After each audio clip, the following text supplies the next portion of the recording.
Dinner time na! I just cook simple dinner. Ganito lang kasi kami. We just eat like this. Lalo na paggabi. Ano lang paminsan-minsan ganito because we are more in vegetable lang talaga. Kami pag dinner na talaga, gulay lang talaga yan. Either salad lahat or prutas lang na marami halo sa salad. At ganito lang minsan, it's a simple, because sometimes we have to eat carbohydrates and, protein. Alright, this is our dinner. It's a tom yum bihon with big prawns. Actually, may laki-laki ng mga prawns na to. Kaso medyo pinaluto ko ng masyado. Kaya ayaw ko kasi yung medyo hindi naluluto masyado na prawns kasi ayaw ko yung malangsa. At anyway, fresh naman siya. So, it's nice to eat. This is tom yum.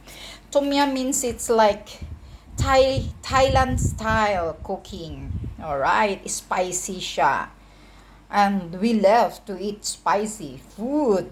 We don't like that. Kaya sa totoo lang, pasintabi na lang po. Sa totoo lang, sa katagal-tagalan ko na naninirahan dito sa ibang bansa, talagang I really don't like to eat a Filipino food anymore. Parang nawalan ako ng gana. Walang gana, kagana-gana kumain ng luto ng Pilipinas, lalo na yung hahaluan ng mga taba-taba. Ayaw ko talaga yung pansit, yung bihon or yung na mga noodles na hahaluan ng tainga, atay ng baboy, mga taba. Yun ang ginagawa nila para cut cost. Maliit-liit lang yung nila Maraming ilahalong taba. Nakakabwisit yan Kasi talagang, tapos maraming oil. Oh, nakakadiri kainin. Sa totoo lang.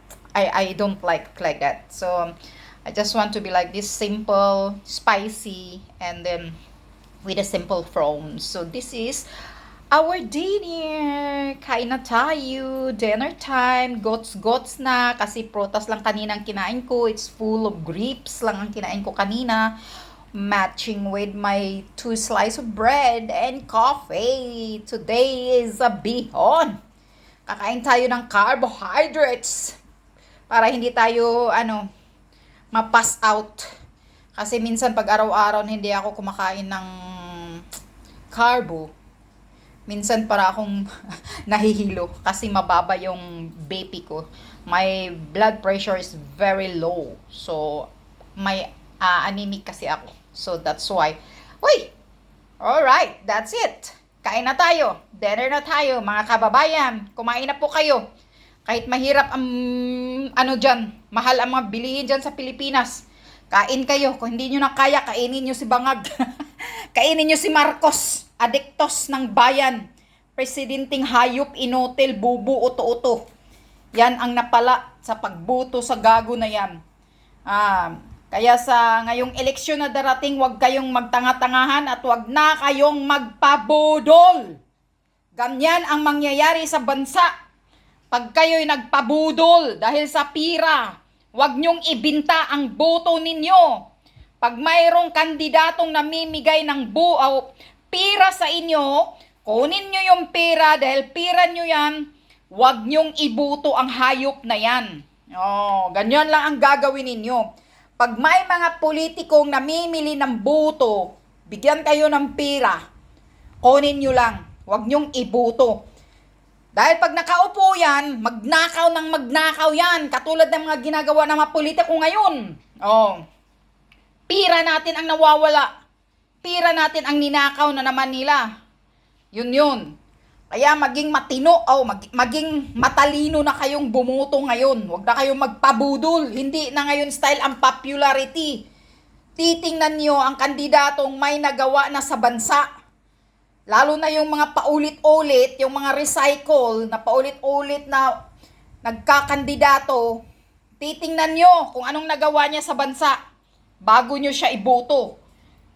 Katulad ni Bangag, Marcos Jr., nagpauto kayo, nagpabudol kayo. Hindi ko naman binuto ang hayop na yan kasi alam kong pamilyang kawatan yan Pag binuto nyo si Bangag, simula na nagiging congressman yan, nagiging senator yan, ano bang nagawa ng hayop na yan? Itulog-tulog lang yan, walang nagawa yan sa bayan. Pero binoto nyo pa rin, no? Kaya nagkatuwad baliskad kayo. Nagkalitsi-litsi ang Pilipinas ngayon. Dahil binoto nyo isang adiktos, authenticated polboronic, sabi pa ni Maharlika, drug user. Yan ang napala ninyo sa pagbuto sa gago. Yun, kawatan.